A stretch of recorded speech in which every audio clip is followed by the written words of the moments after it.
বিচারের ভার মহান আল্লাহ ও প্রিয় দেশবাসীর উপর ছেড়ে দিলাম।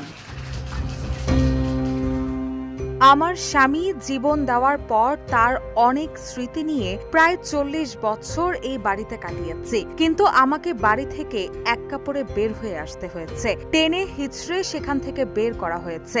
আমি এর বিচারের ভার মহান আল্লাহর হাতে ছেড়ে দিলাম, দেশবাসীর কাছে ছেড়ে দিলাম। আন্তর্জাতিক অপরাধ ট্রাইব্যুনালের রায়ে ক্ষমতাচ্যুত সাবেক প্রধানমন্ত্রী শেখ হাসিনা ও আসাদুজ্জামান খান কামালের মৃত্যুদণ্ড ঘোষণার পর কান্নাজড়িত কণ্ঠে সাবেক প্রধানমন্ত্রী খালেদা জিয়ার এই বক্তব্য নতুন করে সামনে এসেছে।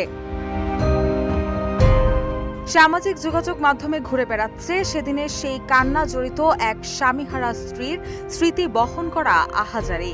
সেদিন বেগম খালেদা জিয়াকে তার স্বামী জিয়াউর রহমানের স্মৃতি বিজড়িত বাড়ি থেকে উচ্ছেদ করে তৎকালীন আওয়ামী লীগ সরকার। অথচ তারা মিথ্যা কথা বলছে।